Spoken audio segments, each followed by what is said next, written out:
Hi, I'm Derrick Jensen. This is Resistance Radio on the Progressive Radio Network. My guest today is Dahr Jamail. He's an award-winning journalist and author who's a full-time staff reporter for truthout.org. His work is currently focusing on anthropogenic climate disruption.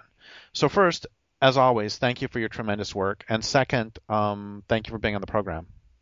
Thanks very much for having me, Derrick. Always a pleasure to be with you.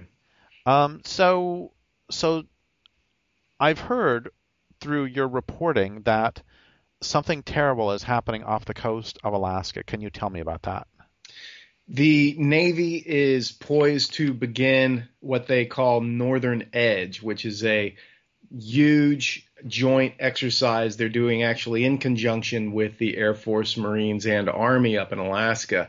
But the Navy's aspect is going to focus in a huge area. It's actually over 8,000 square nautical miles, excuse me, off the coast of Alaska, basically between Cordova and Kodiak. There's a giant rectangle-shaped area which they've been permitted to use to conduct active and passive sonar, weapons testing, and live fire exercises, including bombs, missiles, bullets, and torpedoes, starting actually 5 days from when we are doing this interview, starting on June 15 and going for at least 2 weeks. And then they're permitted to continue doing this year after year up until 2020 is what they're pushing for. And actually plans are in the works for them to request permits up through 2030. And so what's really troubling about this, aside from the obviousness of it, is the fact that the area in question, it's critical habitat for all 5 Alaska salmon species, as well as almost a dozen different whale species, including the highly endangered North Pacific right whale, of which there are only about 30 left in total, along with dolphins and sea lions and hundreds of other marine species and marine mammals in the area.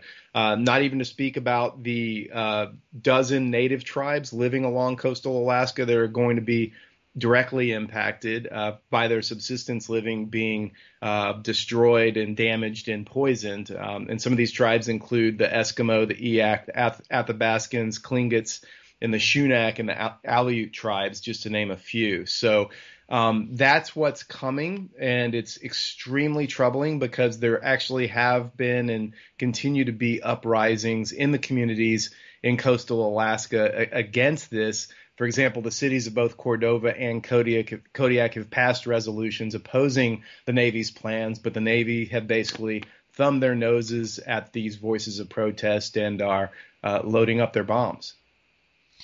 So, tell me explicitly what is wrong with having what you talk about the creatures who live there, but how is this going to harm them? Well, the Navy is permitted to release as much as 352,000 pounds of what they call expended materials every year. That includes the live munitions that I mentioned, missiles, bombs, torpedoes, etc., but also other types of things that will be released into the marine environment. And so just by way of example, one of the propellants in one of the missiles and torpedoes that they want to use contains cyanide. And so the EPA, by way of example, they have a quote-unquote allowable limit of cyanide, which is 1 part per billion. And the type of cyanide in the Navy torpedo is going to be introducing cyanide into the waters of Alaska in the range of 140 to 150 parts per billion. So compare that to the so-called 1 part per billion of allowable cyanide, according to the EPA. Also, other impacts are going to include what are called takes, which is basically a military bureaucratic way of covering over a death. The Navy's own environmental impact statement estimates that over the 5-year period that their war games are going to be conducted, there will be over 182,000 takes, which is a direct death of a marine mammal or the secondary disruption of essential behaviors of that mammal, things like breeding, nursing, or surfacing, which cause death. also. So there's two ways they'll be killing marine mammals. It will be either direct impact of them literally being exploded by bombs or shot by bullets or internally hemorrhaged and killed by massive sonar, or secondarily, essential behaviors like surfacing or having babies or things like that will be caused to not be able to happen. So that's a few of the examples. Not even to talk about over a dozen large ships roaming around in the area, preventing fisher folks from using the area. So it means natives relying on that area for subsistence fishing and living will be unable to carry that out as well. So you mentioned two of the ways they'd be killed, whether they'd be shot directly or whether they would be have their behavior influenced, but you've also actually mentioned another one, which is poison through cyanide or other means. And then you also mentioned earlier sonar. So will this be particularly worse on the sonar than normal, or will this just be the standard problems with sonar? And then can mention briefly some of the problems with sonar in case people don't know about them. It's not your average sonar that like a transport vessel or a fisher person might use to track the depth of the water or to navigate with. It's not like that at all. We're talking about weapons grade sonar. In fact, the Navy, even down here where I live, down here compared to Alaska in Washington state, regularly conducts underwater sonar weapons testing. So literally they are developing different types of sonar that they have weaponized to use in order to knock out communications and electronics, and I think they're aiming towards knocking out life in other Navy vessels from other countries. So this is a type of sonar, like, for example, and we've already actually seen the NRDC won a lawsuit against the Navy down off Southern California, where they showed the Navy was deliberately using sonar in an area knowingly impacting over 9 million different marine biota, fish, whales, etc., deleteriously by the use of this sonar. So there's also well-documented cases around the globe of pods of whales, dolphins, etc., that get hit by this sonar, and then you see these huge amounts of these mammals washing up on the shore. A lot of the time, you'll see their eardrums are exploded, and it causes internal hemorrhaging. So there's actually been cases of dolphins washing up, literally with blood coming out of their heads, because they've happened to been in an area when the Navy's been using this type of weapons grade sonar. So do you happen to know, if you happen to know this or can make a quick guess at it, what the decibel levels of the sonar is on those? Because if we do know, then I have something I wrote for Endgame about what that actually converts to in terms of in terms of actual sound for us. Do you happen to have any idea? I don't, other than to just reiterate that it's powerful enough to literally explode the eardrums of whales and dolphins, and this has been very well documented. So, and of course, these are mammals that, that is how they communicate. This is how they navigate. It is obviously without that ability or having it compromised in any way, basically means these mammals are going to die. And when you're using it at a level that literally is exploding their internal organs to the point where blood is coming out of their head, that gives you an idea of how powerful it is. Okay, well, I'll go ahead and read this anyway, because then when people they can have something to match to whatever it ends up being. And the thing I was writing about earlier, this is like 2000. This is from Endgame, is that the National Science Foundation had a ship that was using air guns to fire sonic blasts of up to 260 dB to use for mapping the ocean floor. And 260 dB didn't mean anything to me, so I went through. Damage to human hearing begins at 85 dB. A police siren at 30 meters is 100 dB. And decibels are logarithmic, meaning that for every 10 dB increase translates to 10 times more intensity. And sounds, because human perception is also logarithmic, twice as loud. So What that means is that the blasts from those research vessels were 10 quadrillion times more intense than a siren at 30 meters, and with sound to humans 16,384 times as loud. The sound of a jet taking off at 600 meters is 110 dB.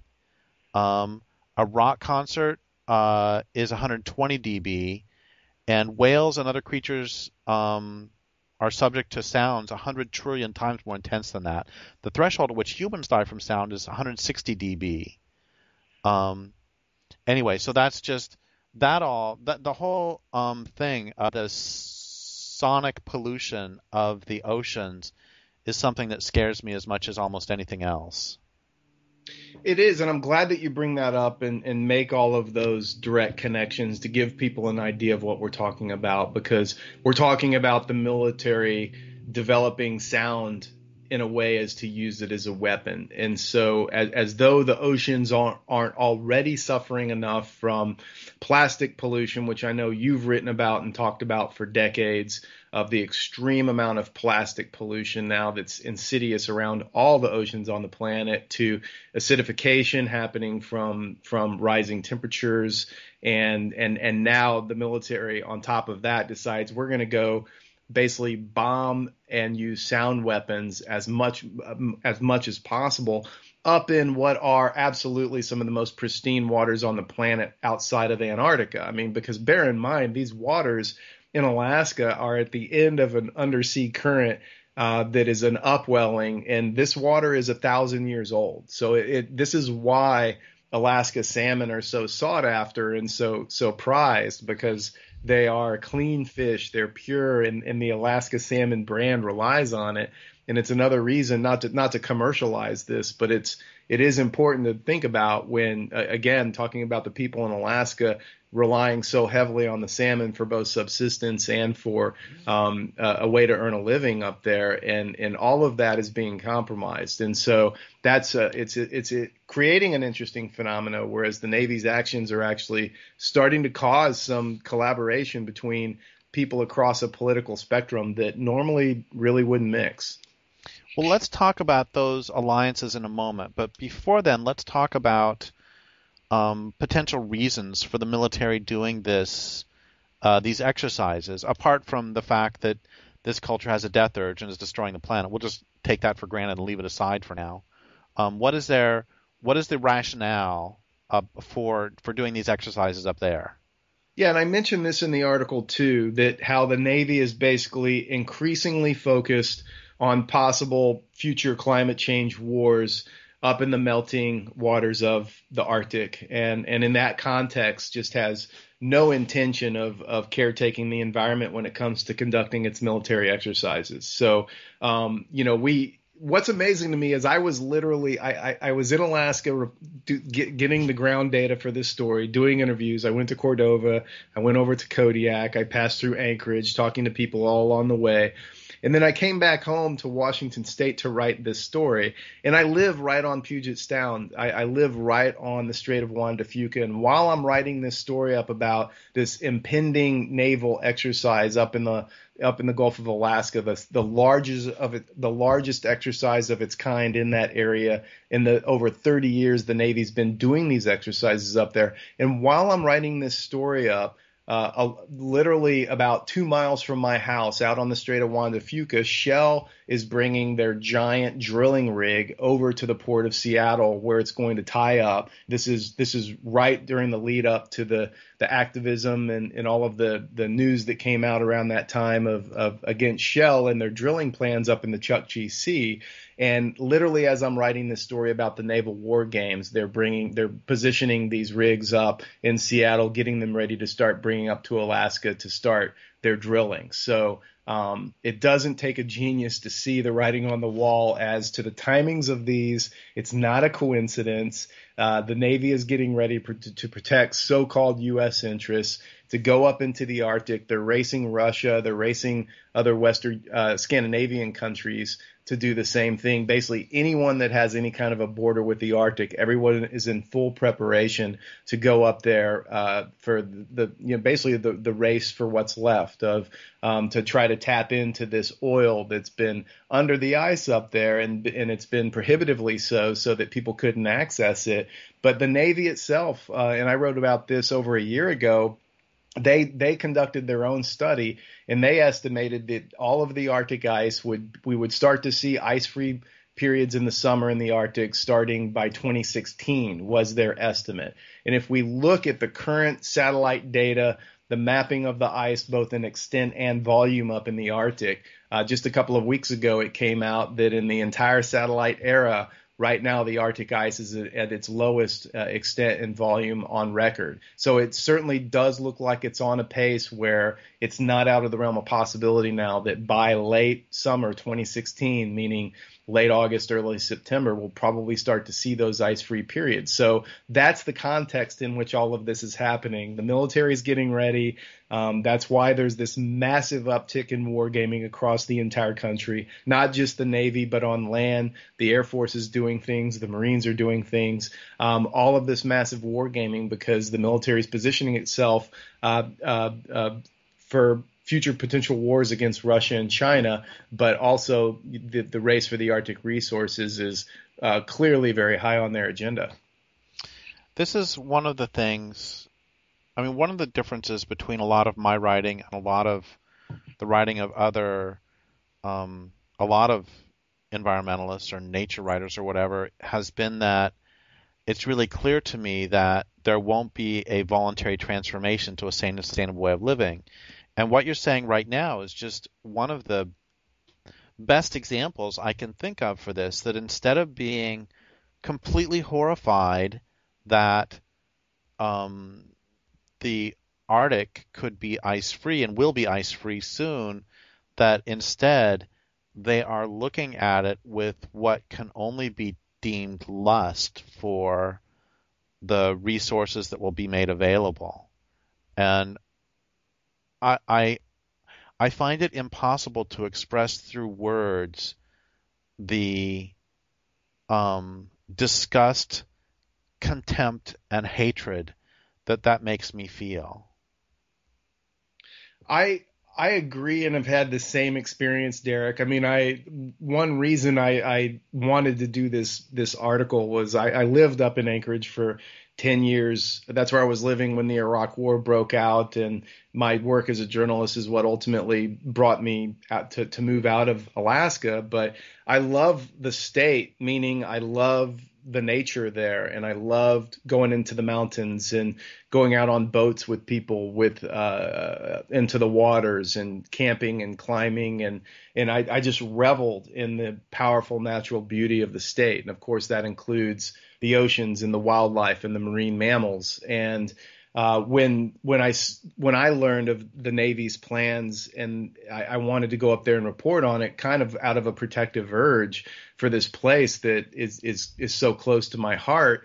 And when I was up there working on the story and talking to all these people that were going to be impacted by these Navy exercises, I felt that same kind of anger as well. First, it was just almost a mystification that not only are we going off the cliff as a planet, as a species, because of the industrial growth society and what it's done to the planet and what it's doing and continues to do, but we're accelerating. And, it's the planet is showing us every distress signal it possibly can. We're literally watching huge parts of the ecosystem die, increasingly vast numbers of species going extinct, even more and more public awareness of the possibility of our own species rendering itself extinct. And instead of taking a more precautionary approach, slowing down, pausing to think just a minute about maybe what we're doing isn't the best thing, it's not even full steam ahead. It's let's accelerate as fast as possible into this dark, basically death-giving future of we're going to war game, we're going to drop more ordnance, we're going to get ready to go up into one of the most pristine areas left on the planet, pollute it like it's never been polluted before, all for the sake of drilling it, sucking out more oil that shouldn't even be burned in the first place, because it's only going to further accelerate what we're already doing to the planet. It really is. It's stupefying, and it's almost beyond imagination. It's something out of a really bad sci-fi novel, but unfortunately for us, it's the reality. Yeah. So moving from that beautiful articulation that you just made of the reality we face, let's move back to the to what you mentioned earlier about some surprising alliances against these particular maneuvers. Yeah, there have been many. I mean, case in point, the overall fishing community, the commercial fishing community in Alaska, they're not exactly known for being lefty, greeny environmentalists. I mean, they're there to catch fish and make as much money as possible off of catching maximum amounts of fish as they're allowed by law every season, and then profiting from it. But when this news of the Navy's plans started to spread around the coastal Alaska, people from these very, very politically conservative fisher folk across to different fishermen's unions across the state started to band together, and everyone, literally everyone that I spoke with about the Navy exercise, every fisher person, every person in a fishermen's union across the state, etc., all of them were opposed to the Navy's plans. And when the Navy played the card of, well, this is for national security, and we have to do this for protecting our state and our waters, etc., they basically all called BS on it and said, no, we're not buying that, And so we had, people from the Alaska Marine Conservation Council to the Alaskans First Coalition to fishermen's unions, to everyone banding together and saying, look, not just environmental groups, but all these other groups, and saying, look, we're absolutely opposed to this. And so if it's really, really hard to find a silver lining to this story, but if there is one, that might be it, where we're starting to see this kind of coalescing of groups across the political spectrum kind of standing up together and seeing the madness perpetrated by the Industrial Growth Society and starting to stand up against it. Are you seeing people up in Alaska who were independent of you, but on their own, making that connection between these destructive activities and the Industrial Growth Society? And were they making that connection themselves, or were they making the connections that you were making about we're accelerating over a cliff, and I mean we're going over a cliff and just accelerating? Were they making that? And were you hearing? I'm always kind of interested as to what most of the people I talk to fully recognize that civilization is inherently destructive, and it's always interesting to me to get in a conversation with somebody on a bus or just somebody who is not in my group and have them also remark, oh yeah, I mean everybody can recognize that this growth can't continue. So are you picking up on that up there too? Do you see what I'm trying to ask? No, I do, and not so much, unfortunately. I mean, there were exceptions. I mean, really, I think one of the most important voices in the story was that of a woman named Emily Stolarsik, who works for a group out of Cordova called the EAC Preservation Council, which is an environmental and social justice-oriented nonprofit whose primary aim is to simply protect wild salmon habitat, period. And I think you'd be very fond of these folks, Derrick, given a lot of what you've written about regarding salmon and dams, and they do amazing work. But Emily, she is one person up there who absolutely sees the bigger picture, gets what's happening, exactly as you just described it, and she's gone out of her way to basically sound the alarm bell on this, and of course has since then therefore been targeted by the government of Alaska, the Navy itself. People are really coming after her now. But she has drawn these bigger connections and has talked about it. And I think that's part of why she's being targeted. But unfortunately, the average person that I spoke with tended to not really see beyond the immediate economic impact of this.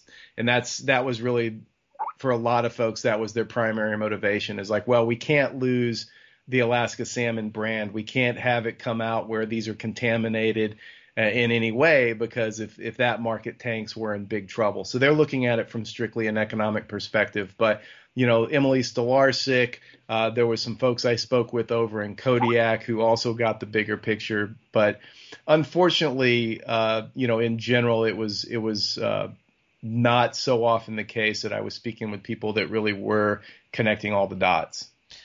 How is she being targeted, and how can listeners to this interview, and we'll ask later how they can help on the larger picture, but how can they help her?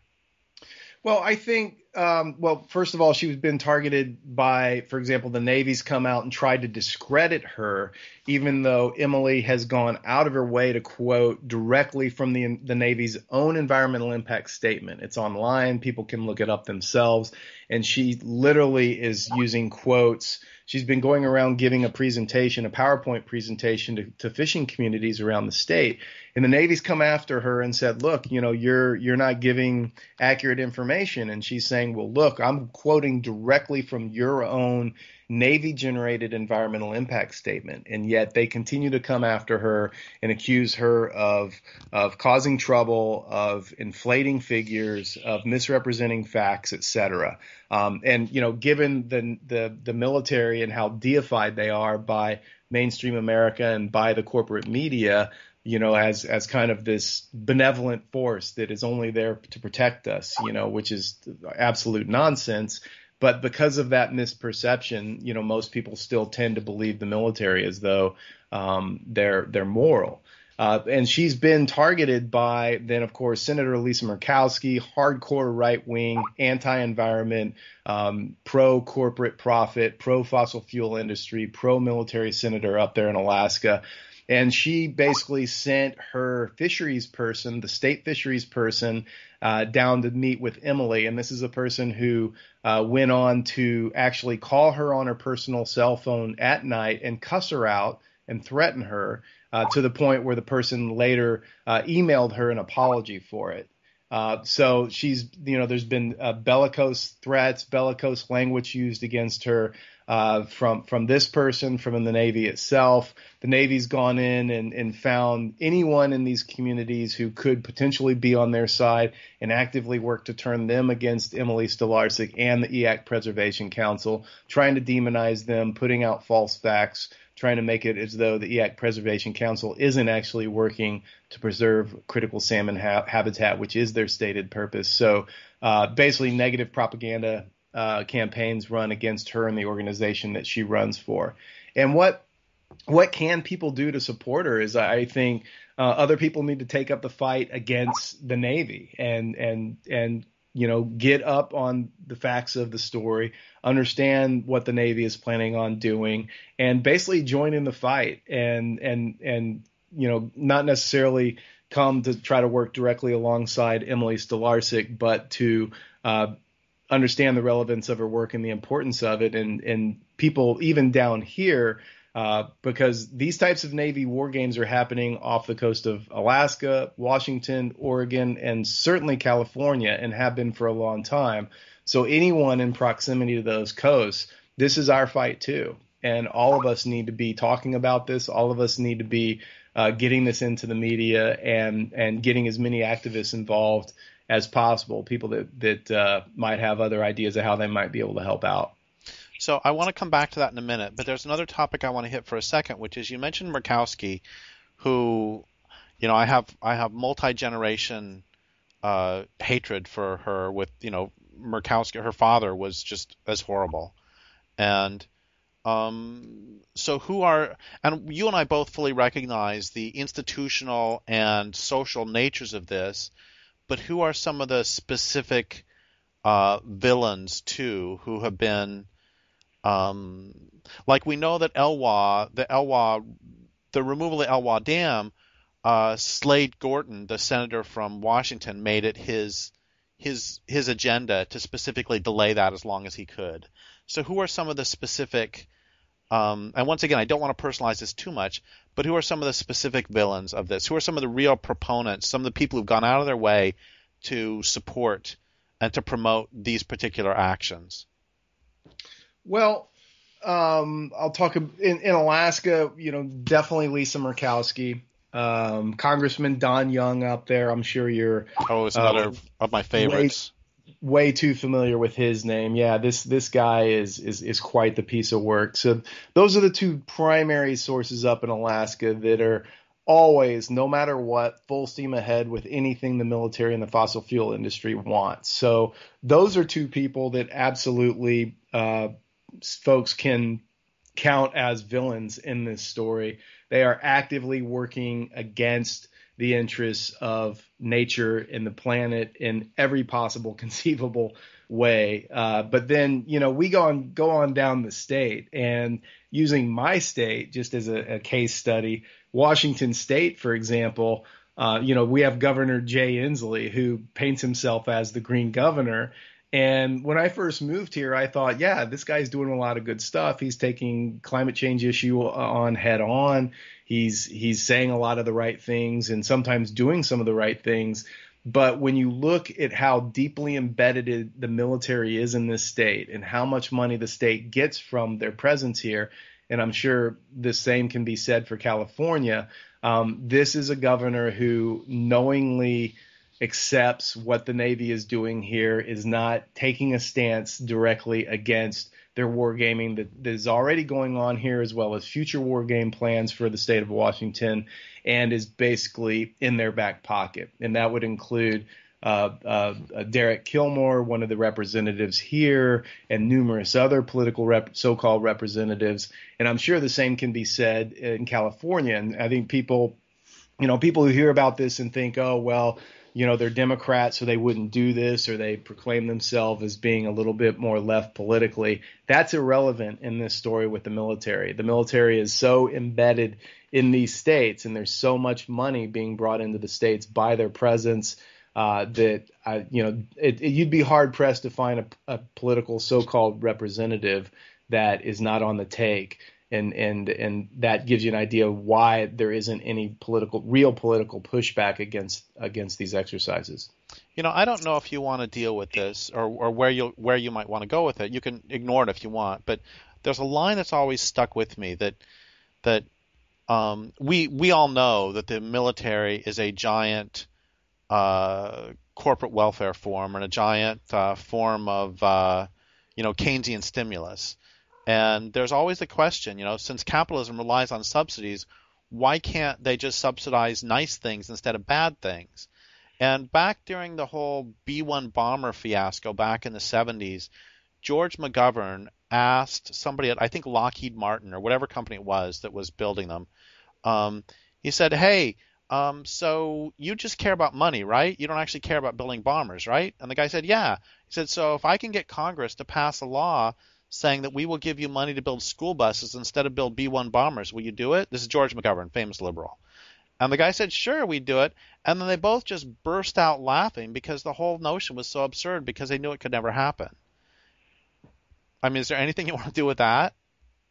Well, I mean, it's true. I mean, at this point in with the U.S. military, I would just add on to that at this point with the United States being in the final stage of empire, meaning, when we look through history, there's numerous ways empire is used to maintain control and power. And the last, there's the economy, there's propaganda, there's actually, trying to appeal to people's morality, et cetera. And the final stage and the weakest and the shortest is using military might.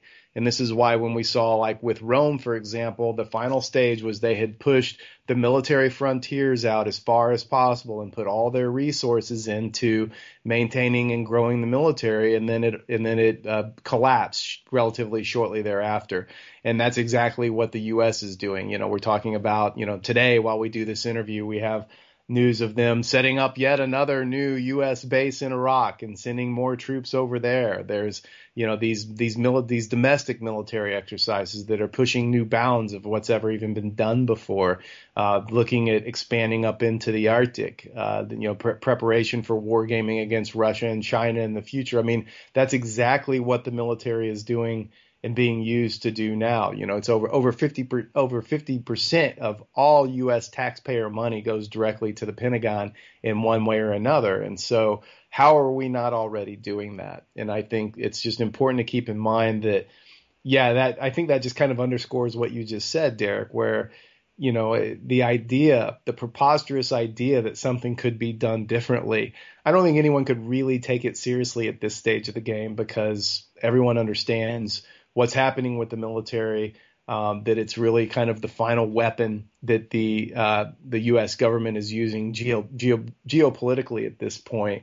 And I think anyone that's going to really question that or challenge that and really think they're going to change that at this stage of the game is just literally not living in reality. Yeah. This reminds me of something else too. I don't know. Did you know that I was raised as Seventh-day Adventist, and we were basically the Adventists are Christian fundamentalists, and I remember when I was 15, I wrote this essay for the bicentennial about how the United States had failed our brave allies in Vietnam. I was this complete little right-wing fascist who thought we should nuke the commies. But many things got me out of that. Obviously, I've moved a little bit since then. But a few things got me out of that. One of them was I read this one book called The People's Almanac, and in there they had this line about, or this section about the trillion-dollar rat hole, and they were talking about how much money went to the military, and it was just this very simple thing about, okay, basically, if you take all the money that had been spent on, I don't know, the Vietnam War, what is it? It's 40 years ago, I don't remember. If you took all the money that was spent on the military, you could build basically a hospital in every city or in every town of more than 400 people. You could pay for everybody's college education. It was just, all the things that we've seen elsewhere, but this was the first time I really saw it.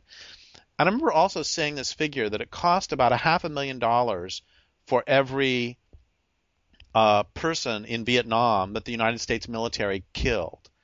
And it just struck me as, yes, it's just horrifying and completely outrageous and a complete atrocity that the United States invaded this country and killed millions of people. But in addition, this is a country where the per capita income at the time was like $100 a year, and they were spending $500,000 each to kill them. I mean, they would have been much better off just giving them each one $20,000 and saying, hey, like the United States. And I read something similar, and you might know the numbers on this. I read something similar about the amount of military subsidy for every barrel of oil that came out of the Near East, and it's like $200 or $500 or something per barrel. Do you know the numbers on this? No, I haven't heard that. Yeah, but you know generally what I'm trying to say, right? Right. It just ends up being economically this incredibly stupid decision. That's actually where this is going. Do you also know the numbers on how much this is going to cost, as well as the environmental degradation? No, the military is very careful not to release total figures of these types of exercises. But I mean, I know from one study I saw about, I think we've talked a little bit in the past about the electromagnetic warfare training that the Navy is trying to push through and start conducting out on the Olympic Peninsula starting early next year. And they want to use these Growler jet aircraft, these F-18. They're called Growlers. They're maybe because they're the loudest aircraft ever built in the world. Extremely loud, ear-splittingly loud. And yet to fly one of those costs over $12,000 an hour. Just to fly a jet. And you're not talking about what it costs to operate a warship. So it's difficult to come by these figures, but certainly I think it's safe to say, and I'll take the risk of saying this, that a 2-week military exercise, a joint military exercise involving a dozen ships, however many aircraft are going to be on those ships, all the personnel, all the weapons that are going to be used, all the fuel burn, certainly is very, very easily going to be in the hundreds of millions of dollars for 2 weeks. And, people can put in their own favorite concern for how they could use several $100 million, whether it's for land preservation, land rehabilitation, or protecting children from being abused. I mean, we can that money would go a long ways toward other things, obviously. Yeah, and another thing that I think it's important to note for this story, I did come across a very interesting quote from the U.S. military's Alaskan Command Office, one of their PR flacks, a woman named Captain Anastasia Wassam. And I asked them for comment about why had the Navy chosen the Gulf of Alaska, given that it's critical habitat for all 5 of that state's wild salmon, along with all the other very, very egregious and obvious negative impacts to the marine system there. And she said that the waters where the Navy is going to be conducting these war games are quote unquote strategically significant. And then she went on to quote from a recent Pacific Command study. That's the branch of the military that did this, the part that they referred to that conducted this study. And she said that they found that the naval training opportunities are declining everywhere in the Pacific except Alaska. And what I think is really important for people to understand, just to get the mindset of these folks, is she referred to Alaska as a, quote, true national asset. And, this is obvious, I think, to most people, but just to kind of underscore it, that the true national asset of Alaska is in reference to how they see it as a training area, not as, conserving it naturally, biologically, and taking care of it, but simply as a training area. And I think that really sheds a lot of light on the psychology of the military and how they view the world, where everything is a resource, everything is expendable, and everything is up for grabs. We have about 5 or 6 minutes left, and the first question I would like to ask is, can you tell people the name of the article that you wrote on this so that they can find it and just read a more extended version of what we've been talking about? Yes, the article is titled "Destroying What Remains." It's subtitled "How the U.S. Navy Plans to Wargame the Arctic," and it was published. It was a joint publishing on Tom Eaglehart's website, tomdispatch.com, as well as truthout.org, where I work full time. And it was published fairly recently, just on May 21st. And again, it's a story about the Navy's plans to begin a 2-week wargaming exercise up over 8,000 nautical square miles in the Gulf of Alaska, starting on June 15. And they have plans to use live ordnance, active and passive sonar, and their own environmental impact statement notes that they expect over the length of time that they're permitted of several years to conduct these military exercises in Alaska's waters. They admit and accept the fact that they're going to kill well over 100,000 marine mammals and other marine species during these exercises, either by direct deaths from them literally being hit by bombs, missiles, torpedoes, sonar, or by secondary impacts where these exercises would infringe upon behavior of the animals that would include breeding and surfacing and migration and things, which would also result in a death as well. And these are already permitted. They are going to take place. It doesn't look like there's anything that's going to stop it at this point. And the Navy is actively sealing up permits to conduct them for the next 5 years, these exercises, that is, and have already begun the process of securing permits to conduct exercises like this through 2030. So, and I apologize because I'm late to this in terms of interviewing you. This interview is being done on the 10th, and it will be aired in 3 or 4 weeks, which means that this time I'm too late to help with this time. But given that when people hear this, it will be done this year, how can they start ramping up? And I'm going to ask you for A, people in Alaska, and B, people elsewhere. And you've sort of answered this already, but please hit this again. What can people do to prevent this in the future? What can they start ramping up now?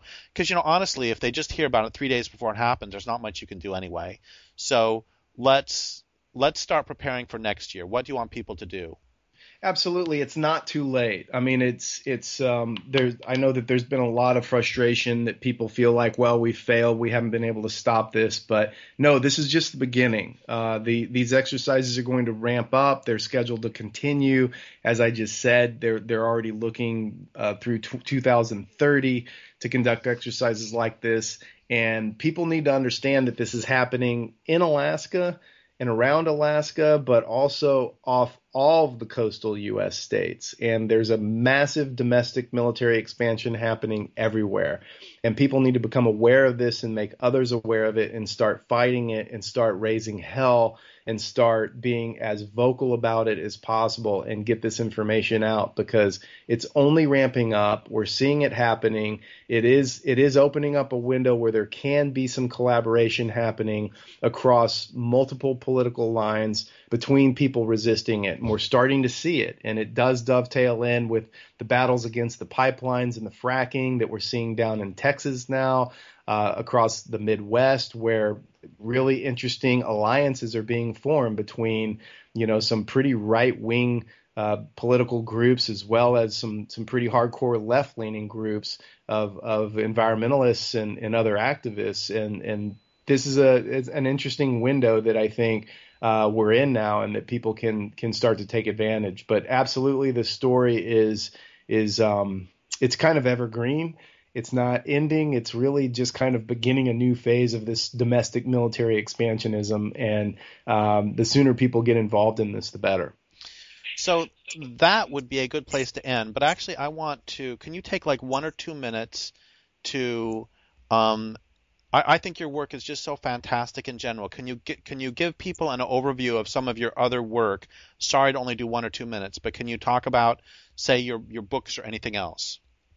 Sure, Derek. Thanks. I'm basically the climate disruption reporter for Truthout, in that I do a monthly dispatch for them where I survey the planet and report a comprehensive view, the best I can, of what's happening regarding climate disruption, as far as the latest scientific reports, the latest developments, like the recent collapsing of the Larsen B and Larsen C Antarctic ice shelves. Those are going to be collapsing soon.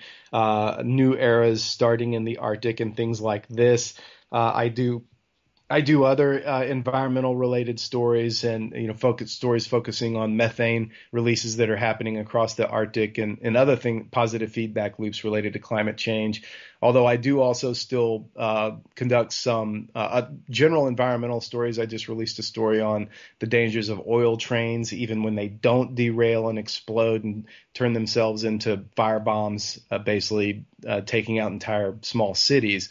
But the dangers of the pollutants of them, even just rolling through a community without exploding, as well as still covering stories related to Iraq from time to time. So I'm covering a lot, but with definitely a specific focus, continuing to stay on climate disruption and the environment in general. So, yeah, thank you so much for all that. And I just want to say again, as I've said so many times before in public and in private, that you are one of my heroes, and I would like to thank you for being on the program. I'd like to thank listeners for listening. My guest today has been Dahr Jamail. This is Derrick Jensen for Resistance Radio on the Progressive Radio Network.